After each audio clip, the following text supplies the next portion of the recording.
தினத்தந்தி மக்களிடையே நல்ல வரவேற்பு பெற்ற ஒரு நாளிதழ். எல்லாருமே விரும்பி வாங்குவாங்க. எல்லாரும் நடுநிலையான செய்திகள் முக்கியமாக இருக்கும் அதில்னு சொல்லிட்டு. ஆனால் அவங்க கடந்த காலங்கள்லையும் சரி இப்போ பண்ணிட்டு இருக்கிற விஷயங்கள் நிறைய பேருக்கு பிடிக்கல. அதாவது மக்களால் தேர்ந்தெடுக்கப்பட்ட ஒரு முதலமைச்சரை விஜய் உத்தரவு, விஜய் அறிவிப்பு, விஜய் அதிகாரிகளுக்கு உத்தரவு அப்படிங்கிற மாதிரி வெறுமனே போட்டுட்ருக்காங்க. அதாவது மக்களால் தேர்ந்தெடுக்கப்பட்ட ஒரு முதலமைச்சர், அவருக்கு ஒரு மரியாதையாக முதலமைச்சர் அறிவிப்பு அப்படிங்கிறத கொடுக்கணும்னு சொல்லிட்டு ஒரு பயங்கரமான ஒரு கண்டனங்கள் இணையதளம் ஃபுல்லாகவே வைரலாக பார்த்துட்டு இருந்தது. இதற்கு அவங்களுடைய தரப்பிலிருந்து ஒரு அறிவிப்பு கொடுத்துருக்காங்க. அதாவது எங்களுடைய நிறுவனர் சிபா ஆதித்தனாருடைய வழியில் தான் நாங்களும் பின்பற்றோம்.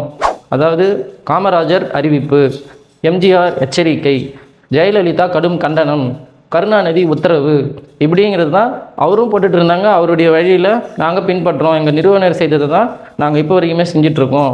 அதாவது முதலமைச்சர் என்பவர் அவர்களுடைய பெயர் தான் இப்போதைக்கு பிராண்ட், அந்த பிராண்டை தான் நாங்கள் யூஸ் பண்ணிகிட்ருக்கோம், அதை மாற்ற மாட்டோம் அப்படிங்கிறது தான் இங்கே பதிவு பண்ணியிருக்காங்க. இது அவங்களுடைய விளக்கம். மக்களுடைய கருத்து என்னன்னு நீங்கள் பதிவு பண்ணுங்கள்.